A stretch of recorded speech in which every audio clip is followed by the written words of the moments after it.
Vamos retornando, galerinha, vamos voltando à nossa aula Take 2 de 3, né? Hoje nós teremos 3 aulas, já foi uma, essa é a nossa segunda. Se você está chegando agora, fiquem ligadinhos, porque nós estamos falando sobre a disciplina Arquitetura e Manutenção de Computadores. E o assunto de hoje nós estamos discutindo, na verdade, um assunto que nós estamos conversando desde a aula passada, porque eles caminham juntinhos, tá? Não dá para falar de um sem falar do outro. Nós estamos falando sobre software livre, software proprietário. Nós estamos falando também da titularidade, da liberação de uso dos softwares, certo? Que nós vamos focar agora nessa lei aqui, ó. A lei, né, de contratos de venda de software, uso da lei 9.609. Ok, galerinha? Então, vamos aí dar continuidade à nossa aula, tá bom? Anteriormente, antes do nosso rápido intervalo, nós estávamos falando sobre alguns pontos, e um dos aspectos importantes que nós precisamos evidenciar é a respeito das violações. Por isso que eu estava falando para vocês, tá? Por isso que eu estava falando para vocês sobre esse aspecto, que é muito importante a gente saber utilizar o bom senso na hora de utilizar softwares, na hora de criar softwares também, para a gente não entrar nesse processo aí de violações, tá bom? Quando a gente trabalha da forma correta, não tem perigo das coisas darem errado. Então, ó, olha aqui, a ação penal e as diligências preliminares de busca e apreensão nos casos de violação dos direitos do autor de programa de computador. Então, você que acha que utilizar softwares piratas não é crime? Pessoal, é crime sim, é errado, tá? Principalmente naquele aspecto quando a gente conversou, imaginem, tem uma empresa que ela teve todo o custo de estudo, de pesquisa, de pagar colaborador, de desenvolver tecnologias novas, trabalharam muito para criar e produzir uma solução que, de alguma forma, ela precisa ter uma rentabilidade financeira, um retorno financeiro, e esse retorno financeiro ele acaba sendo prejudicado por conta da pirataria, por conta da distribuição indevida dos produtos. Então, ó, serão precedidas de vistoria, podendo o juiz ordenar apreensão das cópias, né? Eu fiz foi voltar. Deixa eu voltar aqui. Eu, às vezes, apanho com essa canetinha. Mas vamos lá, que vai dar certo. Então, olha aqui. O juiz ele pode ordenar a apreensão das cópias, né, produzidas ou comercializadas com violação de direitos do autor. Então, imaginem aí que a Microsoft ela foi comunicada que em um local específico está acontecendo a distribuição, né, cobrando uma pequena taxa pelos seus produtos que ela não está sabendo, né? Ou seja, vendendo cópias do software dela.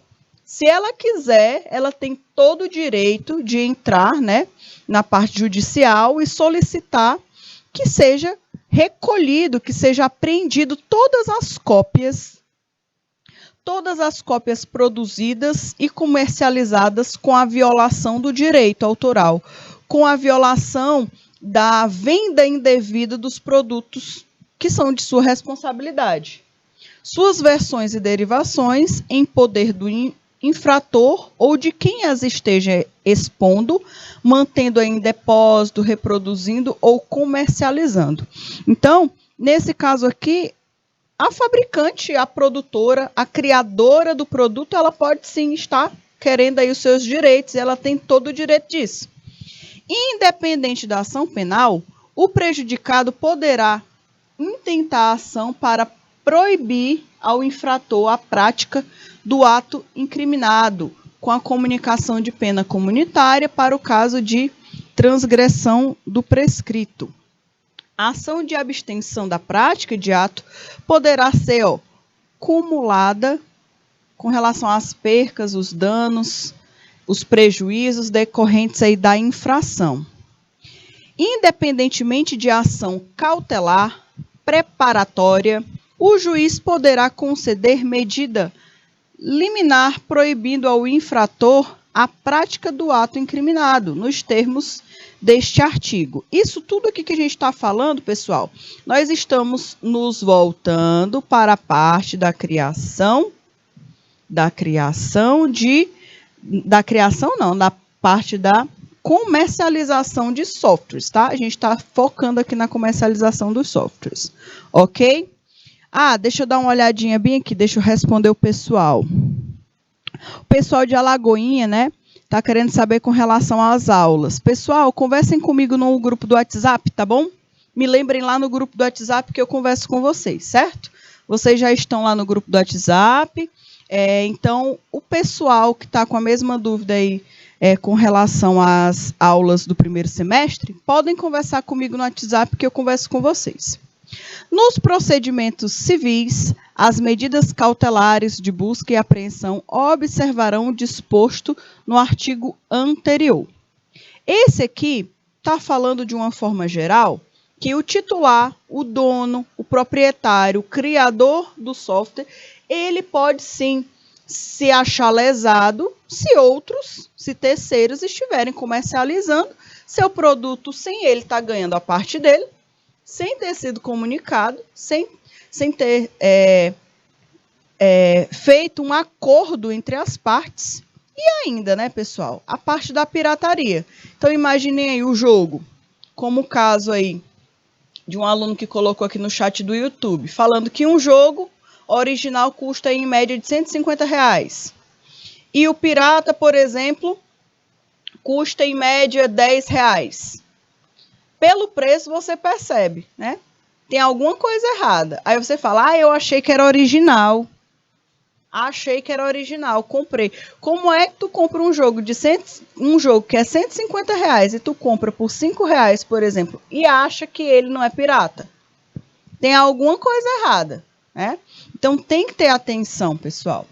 E aí, principalmente também quem vende. Isso aqui está falando, lógico, não existe pirataria se não tiver o consumidor, né? Começa aí com todos nós, né? Com os possíveis consumidores. A pessoa que vende é errada? Sim, ela está cometendo um crime. Porém, aquele que consome também tem a sua parcela de culpa. Então, aqui nós precisamos ficar também atentos à utilização desses softwares indevidos. O titular cuja obra seja fraudulenta, reproduzida, divulgada ou de qualquer forma utilizada, poderá requerer a apreensão dos exemplares reproduzidos ou a suspensão da divulgação sem prejuízo da indenização cabível. Outro ponto, né? Quem editar obra literária, aqui está falando não só de software, está falando de outras obras também. Obras literárias, artísticas ou científicas, sem a autorização do titular, perderá para este os exemplares que se apreenderem, né, aí a respeito do preço, né, que estiver sendo vendido. Então, imaginem aí o livro do Harry Potter, né? Eu vou falar das coisas que eu gosto. Então, imaginem aí o livro do Harry Potter. Aí eu li o livro do Harry Potter e tem uma parte da história que eu não gostei muito, eu achei que a JK não desenvolveu bem, aí eu quero pegar aquele livro, por exemplo, do Cálice de Fogo, eu vou modificar. Não quero que o Cedrico Diggory morra, eu vou deixar ele vivo, vou modificar todo o livro, né? Olha aí o QR Code, povo de Deus, olha o QR Code para vocês entrarem no grupo, tá? Voltando aqui para o tema. Então, imaginem aí que eu modifiquei a história do Harry Potter, do Cálice de Fogo. Quero modificar porque eu acho melhor. E aí eu não comunico a JK. E eu ainda crio o livro, modifico, vou em uma gráfica, imprimo e ainda vendo. É isso aqui que está sendo falado, né? É isso aí que está sendo falado. Uma criatura dessas que faz uma coisa dessas, né? Ela já sabe que vai dar ruim para ela. Por quê? Se a pessoa que criou, desenvolveu a literatura, a obra de arte, a obra literária, artística ou científica, ou também que criou o software, ela está assegurada. Pode recolher, pedir para recolher todas as cópias. Ah, mas eu gastei R$1.000, né? Gastei R$10.000 para imprimir todas essas cópias. Não importa. Vou querer recolher tudo, recolhe tudo. Toca fogo, por exemplo. Né? Então, pode, porque você reproduziu, você modificou um produto, uma literatura, uma obra artística, científica, sem autorização do dono, tá? Então, isso aí pode acontecer. Parágrafo único, né? Não se conhecendo aí o número de exemplares que constitui a edição fraudulenta, pagará o transgressor o valor de 3.000 exemplares. Então, imaginem que eu tenha feito só 1.000. Eu fiz só 1.000 exemplares, né? Modifiquei o livro, fiz só 1.000 exemplares.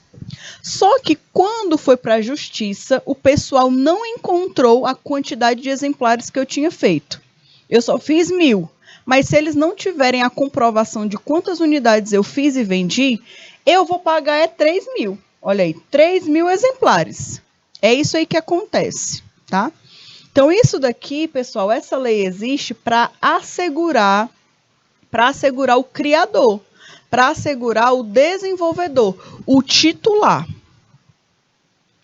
E aí, dando continuidade, falando aí sobre a parte a parte civil, quem vender, expuser à venda, ocultar, adquirir, distribuir, tiver em depósito ou utilizar obra ou fonograma reproduzidos com fraude. Então, aqui não escapa ninguém.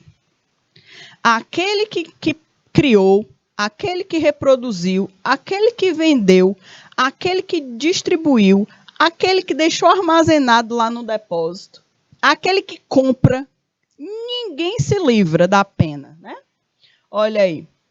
Reproduzidos com fraude, com a finalidade de vender, obter ganho, vantagens, proveito, lucro direto ou indireto, para si ou para outros, será solidariamente responsável com o contrafator, né? Nos termos aí dos artigos, certo? Ou seja, se você, de alguma forma, está ganhando dinheiro, está ganhando recurso financeiro, direto ou indiretamente, você faz parte aí do combo, tá? Que vai ser responsabilizado. É isso aí que está querendo falar de uma forma geral. Violar direitos de autor e os que lhes são conexos. Aí nós temos as penas, né? Aqui nós temos as consequências. Porque toda ação tem uma reação. Toda ação tem uma reação e vocês aprendem isso lá na física.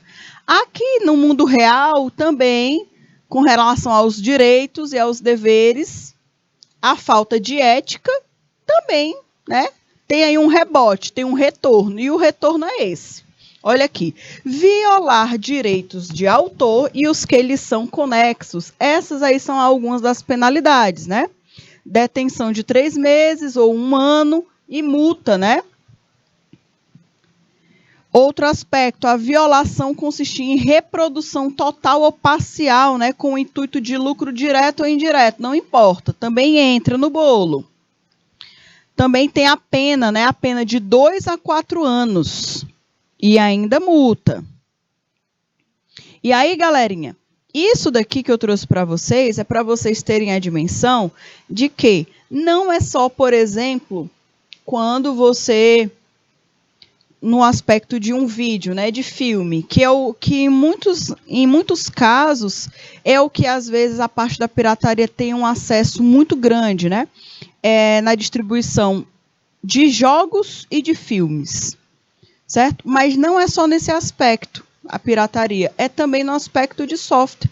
Às vezes a gente nem se toca, que a gente pode estar simplesmente baixando um aplicativo em um site da internet e que provavelmente aquele software, ele não está sendo baixado no próprio site da empresa, por quê? Tem alguma coisa que está acontecendo. Se tem um site terceiro aí, que quando você clica, tem um monte de vírus, tem um monte de aba que abre, né? Para você fechar, até ter acesso para baixar o aplicativo. Tem alguma coisa errada. Porque hoje, se hoje você for, por exemplo, lá no site do Arduino, que é uma plaquinha que a gente utiliza para poder automatizar várias coisas, a parte da robótica mesmo.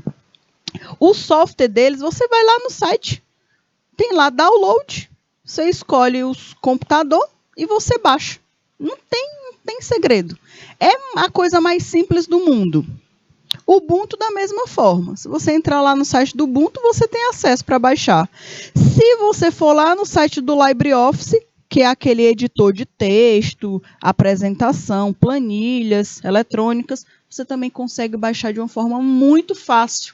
Tranquila demais.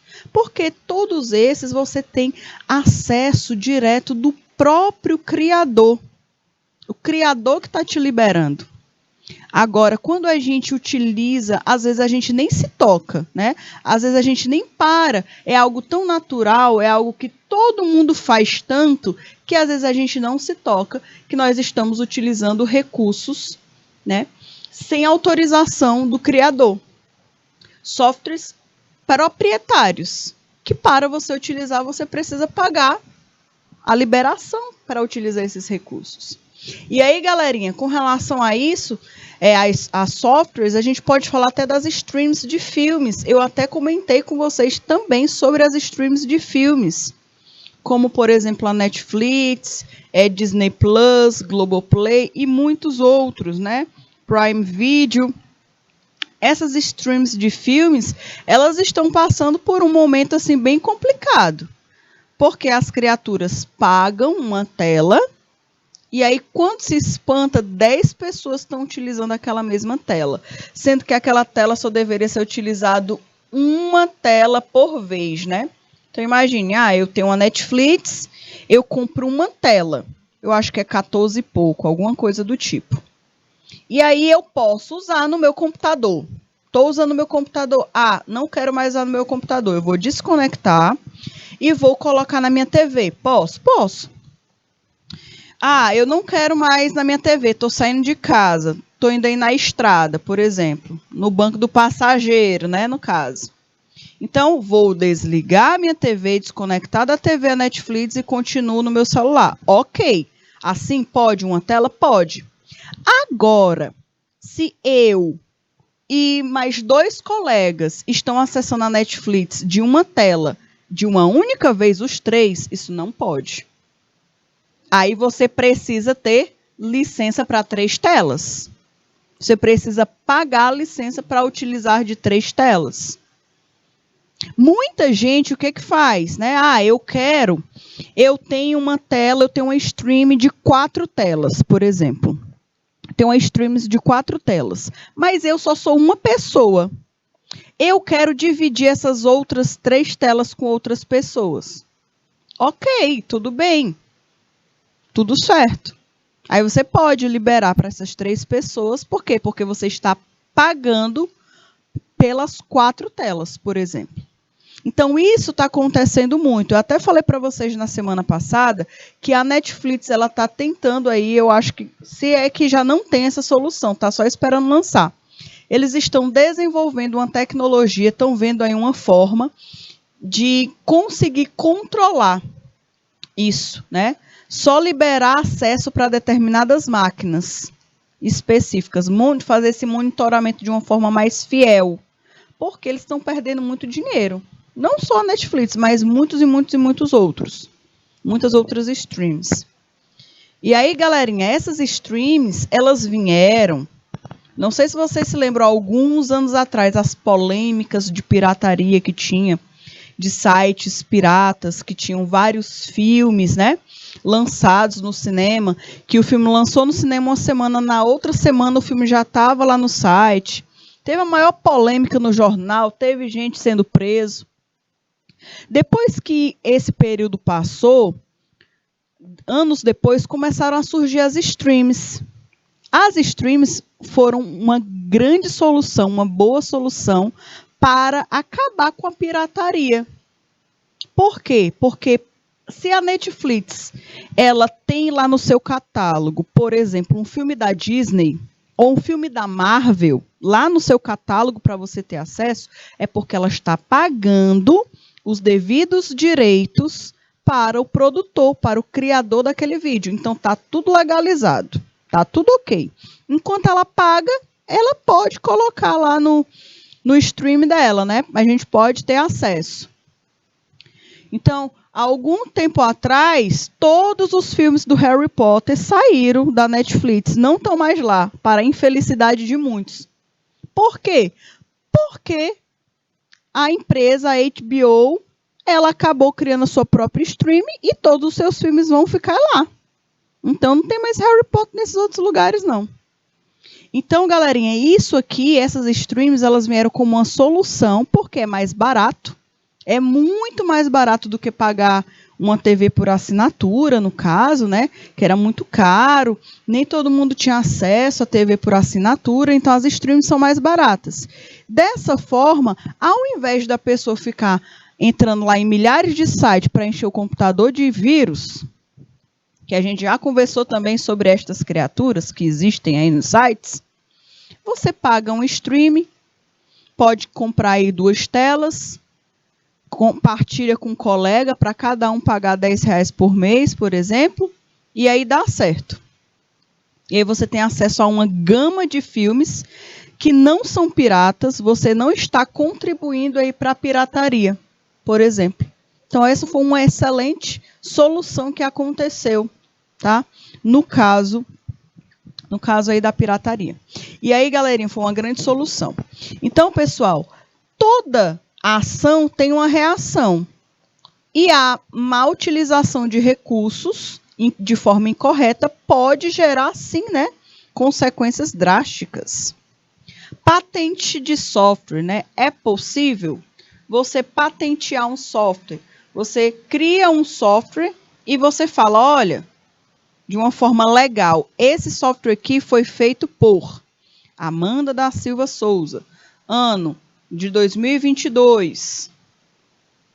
Criado junto com quem? Junto com os alunos do curso técnico de informática do Canal Educação, por exemplo. Pode sim. Um software pode sim ser patenteado. Só que existem recursos, existem formas, existem meios corretos para se patentear os produtos. Tá bom? E é isso que a gente vai ver um pouquinho agora. Não se considera invenção nem modelo de utilidade. Primeira parte. Quando se fala de patente, a gente precisa observar a classificação do que está sendo, do que vai querer ser patenteado, do que você espera patentear. Primeiro ponto, descobertas, teorias científicas e métodos matemáticos. Não se considera invenção nem modelo de utilidade. Outro, concepções puramente abstratas, esquemas, planos, princípios ou métodos comerciais, contábeis, financeiros, educativos, publicitários, de sorteio e de fiscalização, programas de computador em si. Então, olha aqui. Esses aspectos não se consideram invenções nem modelo de utilidade. Esse é um dos primeiros aspectos, apresentação de informações. Outro ponto, né? Lá nos anos 80, pedidos descreviam métodos, aparatos para a resolução de problemas teóricos. Normalmente era dessa forma que eram solicitados os produtos para que eles fossem patenteados, concebidos desde que não houvessem referências diretas para o software de invenções que continham um termo de programa de computador. Então, tudo que tinha um termo de programa de computador, eles não era considerado como um produto que poderia ser patenteado, tá? Deferidas, ou melhor, desde que em reivindicações reformuladas para eliminar qualquer preferência direta a software ou a funções implementadas por um software na prática, apenas questões de terminologia. Então, normalmente as pessoas retiravam esse termo de programa de computador para que eles pudessem, sim, criar suas patentes. E aí, turma, esse INPI, que é o projeto, que é o local onde se é feito a patente de software, né? Hoje, patente de software de um método financeiro não estão sendo examinadas, por exemplo, pela NPI. NPI é o órgão responsável por fiscalizar um software e considerar se ele pode ou não pode ser patenteado. Então, aqui está falando que softwares de métodos financeiros, eles não estão sendo examinados, no caso, pela INPI. Diretrizes de exame guardam há alguns anos para serem aprimoradas e finalmente implementadas. Projeto de se ter um grupo de estudos sobre o tema informal e extraoficial, trocado aí com o examinador do NPI, é outro aspecto, tá? Aqui está falando que existe um órgão específico, que é o NPI, que é nesse órgão que você vai ter acesso se aquele software, se aquele produto, se aquela inteligência, ela pode ser ou não patenteada no Brasil, tá bom? E aí, galerinha, nós iremos conversar agora sobre um assunto. Vou fazer uma explanação para vocês sobre um assunto que a gente já conversou, que foi a respeito do software livre, mas eu acho importante dar algumas informações importantes para vocês, tá? Para vocês saírem daqui pelo menos com a cuca fresca com relação a esse aspecto de software livre. É um tipo de software que a gente precisa saber diferenciar, que a gente precisa conhecer muito bem. Um deles é o símbolo. Vocês já viram esse pinguinzinho? Esse pinguinzinho aqui, ele é algo muito característico do software livre. Não sei se vocês já viram ele, mas ele é algo muito característico do software livre. Normalmente, quando você vê algo relacionado a esse tipo de software, sempre vai ter uma comparação aí com esse pinguinho. O software livre, ele é um movimento político. Ele é um movimento político e filosófico, que preza pela liberdade de acesso do código-fonte de qualquer software da comunidade de usuário. Por que aqui que fala que é um movimento? Ele é um movimento, não um produto. A gente não está chamando o software livre de um produto. Nós estamos chamando esse software de movimento.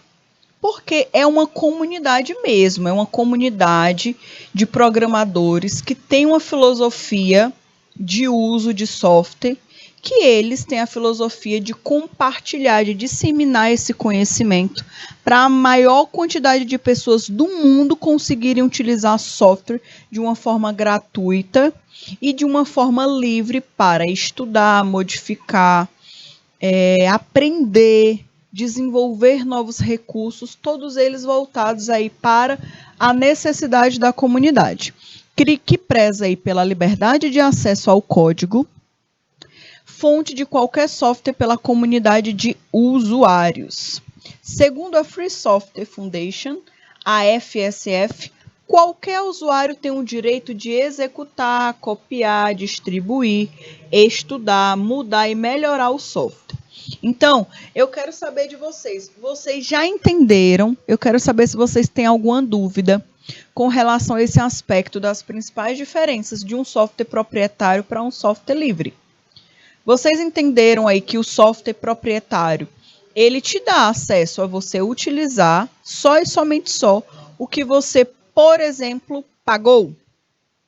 E nos outros casos, no outro caso, o software livre, ele te dá acesso para executar, copiar, distribuir, estudar, mudar e melhorar. Então, você tem todo o acesso. Tudo isso com muito bom senso, Tudo isso com muito respeito à comunidade. Porque o foco é sempre criar novas soluções e melhorar para que todos que utilizem aqueles programas tenham os melhores recursos possíveis, tá? E aí, pessoal, eu até conversei com vocês. Vou até voltar aqui. Eu até falei para vocês na aula passada que esse negócio de comunidade, do software livre e do software proprietário, Tem rixas mesmo, tá? Eu até conversei com vocês que eu tinha professores que defendiam assim, meu Deus do céu, com unhas e dentes. Tinha alguns que eram de software proprietário, tinha alguns que defendiam muito software livre, né?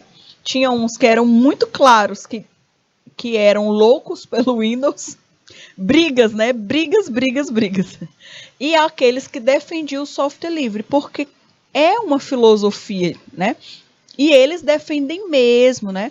E eles, no caso, enxergam isso como algo muito benéfico, principalmente para a nossa área, a área educacional, a área de estudantes, as novas pessoas que estão entrando no mundo da computação, da informática, porque os recursos já são caros, tá? Os recursos tecnológicos físicos já são caros. Os softwares ainda também serem caros, inacessíveis. Então, esse movimento aqui do software livre, ele veio para ficar. E ele vem crescendo cada vez mais. E aí, turma, né? Existe aí, no caso, um contexto, um movimento global, um movimento colaborativo, né? Impulsionado aí pela internet. Vários aplicativos já foram e já estão sendo desenvolvidos nesse contexto. Tudo com o objetivo de disseminar o conhecimento, de aumentar, de explorar cada vez mais esses aplicativos, essas tecnologias, esses recursos que estão chegando para ficar. Principalmente depois do grande acesso da internet, certo? No meu tempo que eu comecei a estudar sobre esses aspectos aqui do software livre, ter acesso à internet não era tão fácil quanto hoje. Hoje a internet, por exemplo, está muito mais fácil. Lógico, em muitos lugares ainda do mundo, muitas pessoas ainda não têm, né? Que nós já conversamos sobre isso, que a internet é um direito de todos, porque é um direito de ter acesso à informação. Se lembram das aulas que você, eu não sei se foi comigo ou com o Hildo, que vocês tiveram, que nós falamos sobre esse aspecto, que ter acesso à internet é um direito que nós temos, porque é acesso à informação. Então, no caso, depois que a internet ela teve esse boom, ela teve essa expansão, também o crescimento dos softwares livres também, houve aí um grande aumento, tá? Houve aí uma grande expansão também. E aí, turma, eu quero falar para vocês sobre um assunto, sobre um termo que é utilizado, tá? Um termo que é utilizado na área da computação, que a gente precisa ficar ligado nesse termo, a gente precisa pelo menos conhecer ou já ter escutado. Esse aqui, que é o copyleft, ele se popularizou como copyleft ao associá-lo lá em 1988 à licença GLP. De acordo, né, com Stallman, o termo foi-lhe sugerido pelo artista e programador que incluiu a expressão copyleft, que numa carta foi enviado. Por exemplo, existe outro termo que se chama o copyright. Existe aí o copyright. E esse aqui, em reverso a esse termo, é o copyleft. Nós iremos falar já sobre o outro termo. Existe um termo que é o seguinte, que só quem pode criar, só quem pode copiar, só quem pode vender, só quem pode ter acesso a um produto foi o criador, a empresa que desenvolveu o produto. No caso do software, né? No caso do copyleft, que foi aí que teve um boom, tá? Com o intuito de fazer o reverso, a gente vai conversar já sobre esse aspecto. Deixa eu só apagar aqui que eu acabei pintando onde não deveria. Então, a frase é um trocadilho com a expressão copyright, usada para afirmar os direitos do autor. Então, copyright, que é essa daqui de baixo, ela é um termo utilizado na comunidade para referir aos softwares que só podem ser utilizados num sentido financeiro, né, econômico, de revenda, simplesmente pelo direito do autor. Seu autor, o autor do produto, o autor do software que tem todo o direito sobre ele. E aí a comunidade do software livre, para tirar uma sarra com o pessoal do copyright, fizeram aí o outro termo, que é o copyleft, que na verdade o intuito é totalmente ao contrário. É que esse produto, que esse software seja livre, que a pessoa possa copiar, que a pessoa possa distribuir, que a pessoa possa modificar, que a pessoa possa criar novas soluções em cima desse produto. E aí o símbolo do copyleft é esse C ao contrário, tá bom? É o C ao contrário, é uma marca, né, que tem nos softwares livres, por exemplo. Então, se você vê esse Czinho ao contrário, com esse círculo no meio, está querendo se referir ao copyleft, tá bom? E aí, turma, do que está sendo falado?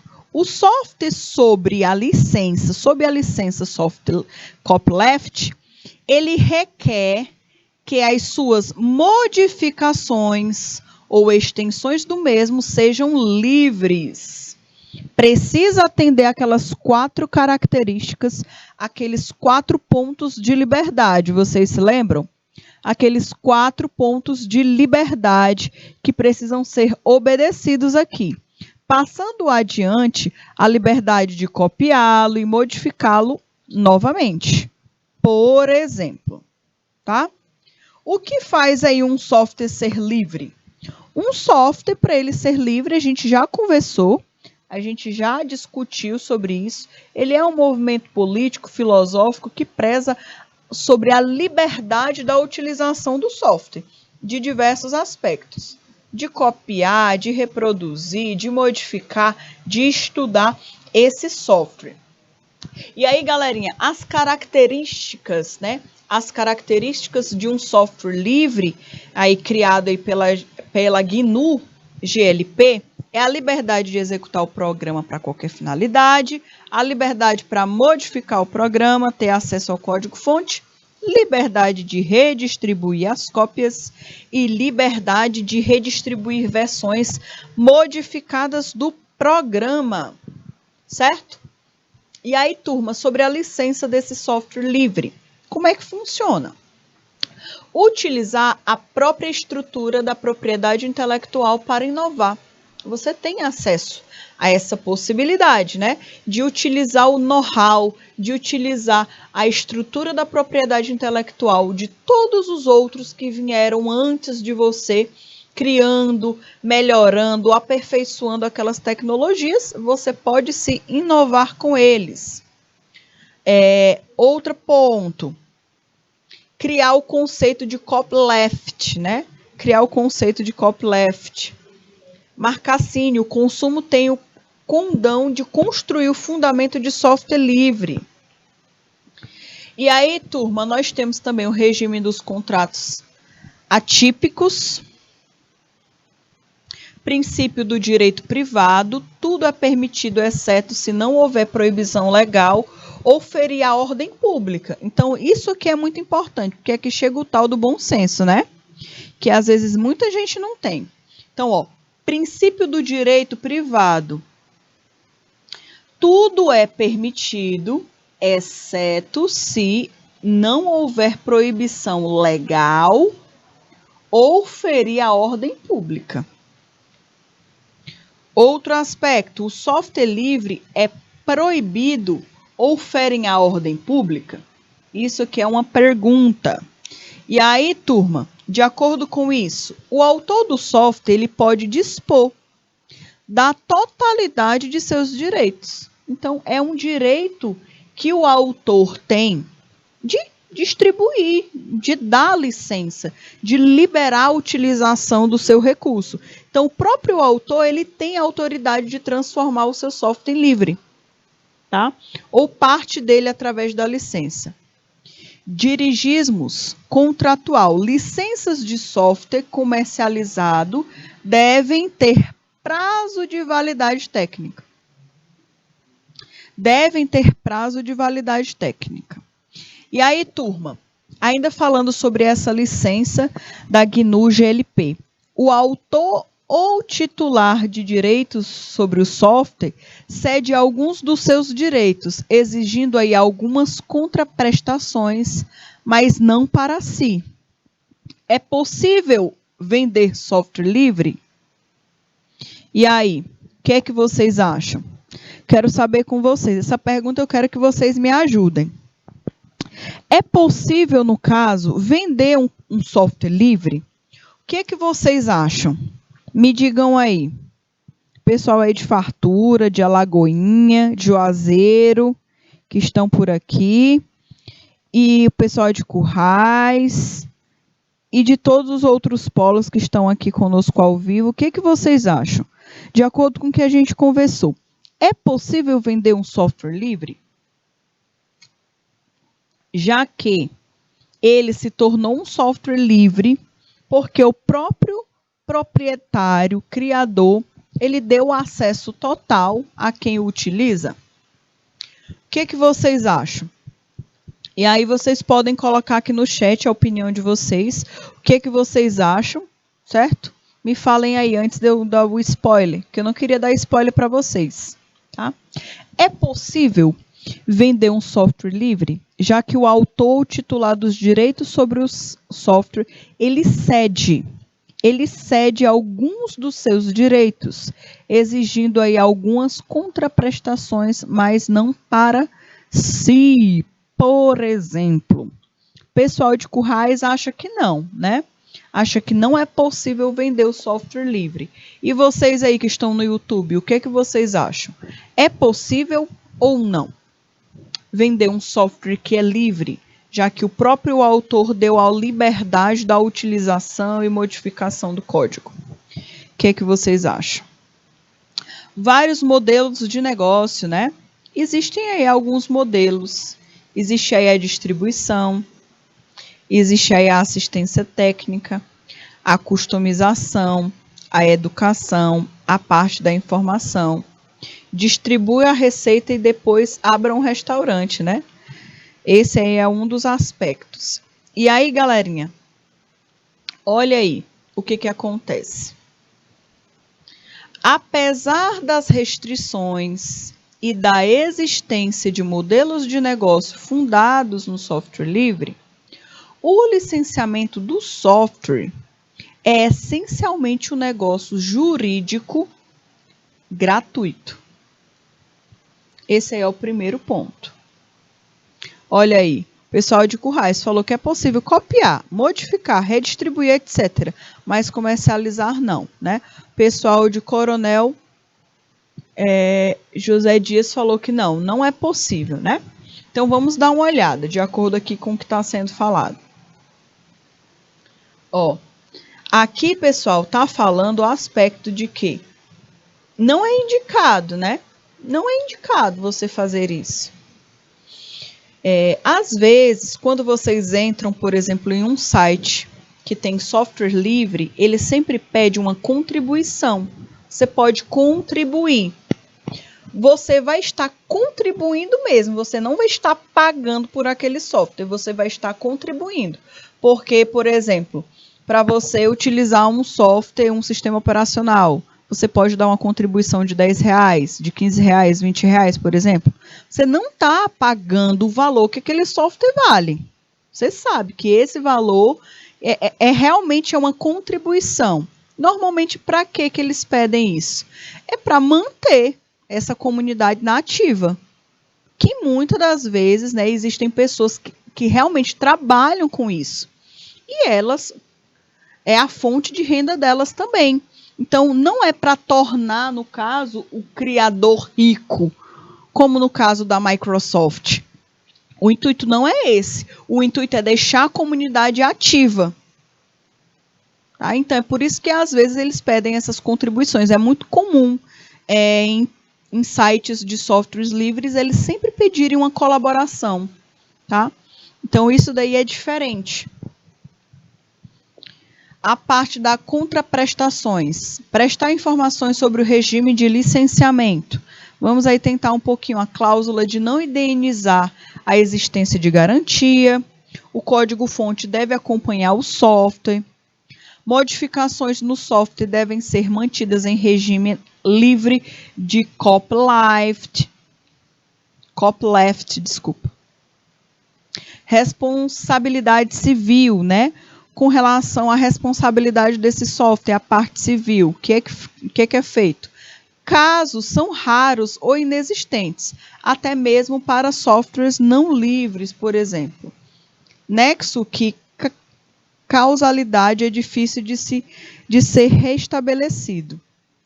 Ainda falando sobre a responsabilidade civil, contratos de benefício versus contratos de adesão também existem. O Código Civil, lá do artigo 392, fala que nos contratos benéficos, responde por simples culpa o contratante a quem o contrato aproveite e por dolo aquele a quem não favoreça. Outro aspecto, nos contratos onerosos, responde cada uma das partes por culpa, salvo a exceção previstas em lei. A parte de cláusulas não indenizadas, né? De não indenizar. Em geral, é admitida do direito brasileiro. Grosso modo, uma das exceções é quando o contratante não tem qualquer liberdade de contratação. Outro ponto, ou quando se trata de contratos de consumo. Software livre é um contrato de consumo, né? E aí? Software livre não gera relação de consumo, tá? Então, não é um software de consumo, não é um produto de consumo. Talvez somente a doação sem cargos possa ser igualmente benéfica. Então, como eu falei para vocês, né? A doação sem encargos, sem cobrar por aquele consumo que você está tendo. Então, o software livre, ele não pode ser vendido, tá? Isso não significa que você não possa fazer uma doação para fazer com que a comunidade sempre permaneça da ativa. Dificuldades de se definir os fornecedores e consumidores é um dos aspectos, né? A dificuldade, já que não tem esse controle de quem libera licença para quem, não tem licença, então não tem como controlar quem são os consumidores. Não é uma forma de produção tradicional, guarda similaridades com a obra intelectual acadêmica, difícil falar hipossuficiência, não há custos de multiplicação, bem não competitivo e não exclusivo. E aí, pessoal, esses aspectos falam especificamente que o software livre, ele não é um software que ele requer os encargos, ele não é um software que tem os direitos no sentido de um software que não seja proprietário. Outro aspecto importante, né, que a gente precisa verificar. Software livre trabalha com a ideia de commons, tá? Além do mercado, além da empresa, né? Além de empresa, além do mercado, além do que está sendo vendido, além do lucro esperado, ele vai muito além do que isso. Outros incentivos e eficiência na alocação de recursos. Outro ponto, né? Outro ponto, pessoal, que a gente precisa verificar é também o que é propriamente um software, porque às vezes a gente fica muito confuso até que ponto essa lei do software livre, do software proprietário, ele rege. Então a gente precisa começar a compreender que um programa de computador, ele é a expressão de um conjunto organizado de instruções. Então tudo que for um conjunto organizado de instruções em linguagem natural ou codificada, contida sem suporte físico de qualquer natureza, né? A parte física, tá? Que não precisa especificamente de um suporte físico, de qualquer natureza de emprego necessário em máquinas automáticas, de tratamento da informação, dispositivos, instrumentos ou equipamentos periféricos, baseados aí em técnica digital ou análoga, para se fazê-los funcionar de modo e para fins de determinados. Aqui está falando de uma forma mais técnica o que é um software. Tá? Aqui está falando de uma forma mais técnica do que é um software. Aqui ele se refere ao software como algo de instrução organizada e natural, codificada, que ele é contida, que não precisa de um suporte físico, de nenhuma natureza física. Porque o software ele é uma estrutura lógica, né? A estrutura de manutenção é uma estrutura lógica e não uma estrutura física. E aí, falando desse recurso que ele se referiu anteriormente como um recurso que não precisa de uma manutenção física, mas sim lógica, ele também traz que o programa de computador, primeiro, ele pode ser considerado uma expressão de um conjunto organizado, segundo, de instruções em linguagem natural, codificado e contido de suporte físico. Então, aqui é a mesma estrutura que eu acabei de mostrar para vocês, mas de uma forma mais organizada. Aqui, isso aqui é muito interessante que a gente observe, porque a gente consegue ter a dimensão de como é que os softwares eles são identificados na lei. Como eles são vistos por essa lei 9.609/98, que é o que rege os direitos de quem cria os softwares, né? O direito de reprodução, o direito de cópia, o direito de venda, o direito da utilização do software. Então, aqui é feito essa verificação. Então, pessoal, com a criação de tantos softwares, com o desenvolvimento e criação de novas tecnologias, colocando aí recursos intelectuais em produtos que não fossem físicos, mas sim que fossem lógicos. Lá em 1998 foi criada a Lei 9.609, que é para assegurar essa parte de propriedades intelectuais de programas de computador, porque até então não eram considerados, né? Não eram considerados propriedades intelectuais, propriamente dito. Então, se você criava um software antes desse período e caso alguém fosse reproduzisse, copiasse, tirasse xerox, né, Ctrl+C, Ctrl+V, por exemplo, e não teria nada, não teriam regimes para assegurar, por exemplo, o autor. A partir dessa lei, né, houve uma grande mudança. O regime de proteção à propriedade intelectual de um programa de computador é conferido às obras literárias pela legislação de direitos autorais e conexos vigentes no país, observado aí as dispostas leis. Primeiro ponto, né? Aqui, mais uma vez, ele traz, nessa lei, ele fala no artigo 1, especificamente quais são os termos que ele utiliza para identificar o que é um produto de software, o que é um software, tá? E a partir daí, ele consegue compreender quais são os direitos e deveres de quem vende e de quem utiliza. Por exemplo, nota poderia ser mais concisa. Exemplo, União Europeia. Propósito, fazer computador processar suas funções. Aqui está falando de uma forma geral o significado de computadores. Isso aqui a gente já discutiu bastante, tá? Vou passar para o próximo tópico, porque a gente ainda tem muita coisa para ver ainda na aula de hoje. Falando sobre os direitos autorais. Tanto a criação de um software quanto a criação de uma obra intelectual, elas são obras de criação do espírito, né? Outro aspecto.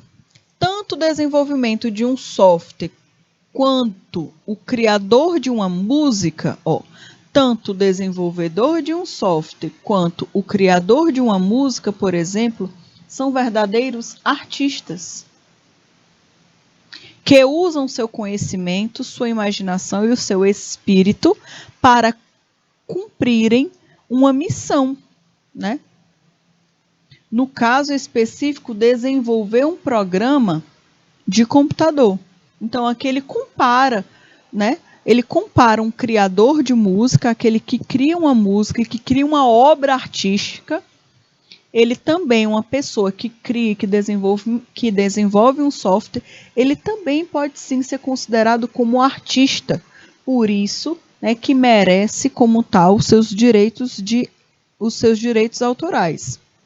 O regime de proteção à propriedade intelectual de programa de computador é conferido aí às obras pela legislação de direitos autorais e conexos vigentes no país, observados aí as dispostos na lei.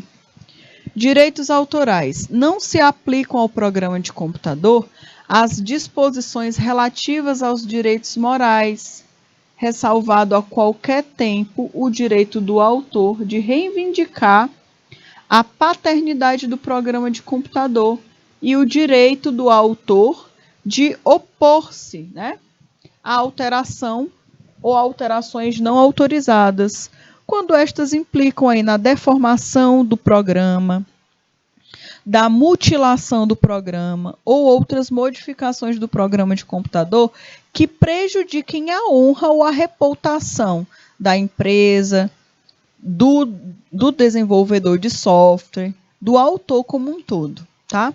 Então, turminha, isso daqui é um dos aspectos muito importantes que agora, nessa última aula do dia, nós vamos nos focar, tá certo? Galerinha, nós teremos o nosso intervalo agora rapidinho e já já a gente retorna para dar continuidade à nossa aula.